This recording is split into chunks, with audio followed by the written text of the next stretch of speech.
don't you introduce yourself and tell us a little bit about your business? Okay. My name's Dr. Andrew Agasar. I own Radiant Life Chiropractic in Hatboro. We're a full-service, family-based practice. Third generation chiropractor, fourth in my family, so it's kind of in the blood. Was it just the family that made you get into the industry? No, that's a good question. Most people just assume that it was, I was kind of born to be into it just because the whole family does it. And I always knew I liked health, I liked how the body worked, and I decided when I was going to college that I would go into something that opened up into any, health-based profession. So I did some research in college, I did, looked into other, medical doctor type professions, and I just kind of kept coming back to chiropractic. What can patients expect kind of coming into their first appointment? It varies based off their experience with chiropractors, but generally try to, keep the same system.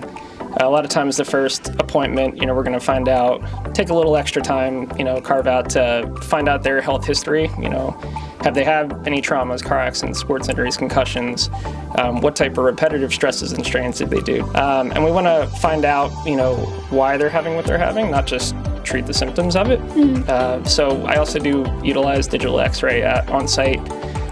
Gives us a nice tool to be able to see structurally what we're working with.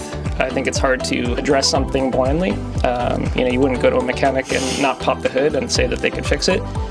So I think, looking at underlying structure is key, not only for help me, give them a better service, but I think it's important for them to understand where they're starting and where we can get them to. What kind of advice would you give somebody who's nervous about going to a chiropractor because they've either heard like horror stories? What would you tell them?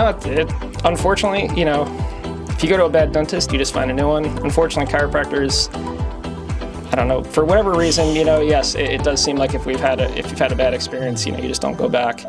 I would like to say, I totally understand that, and I feel bad that people have had those experiences. And then I also have now been getting into new expectations that I wasn't really expecting with social media and that kind of stuff, where you see the TikTok and Instagram, YouTube chiropractors that are doing all different crazy things.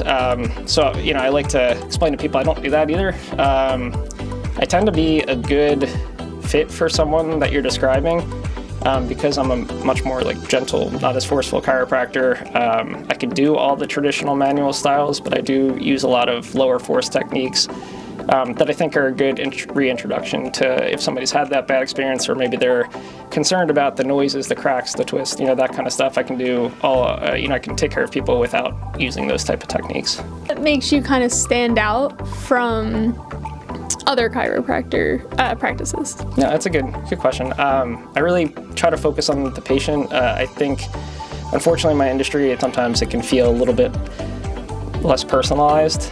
So I like to take my time with people, find out exactly what's going on. Like I said, I think the x-rays, not everyone takes them. I also am Webster certified, which is a technique really I can use for anyone, but it's more of a pregnancy technique. So I do a lot of prenatal work, and I do enjoy that a lot. Obviously, I'm not going to deliver a baby, so if I can do anything to help someone through that process to make it a little more comfortable, a little more effective, or shorter labor, that type of stuff, then I'm excited to do that.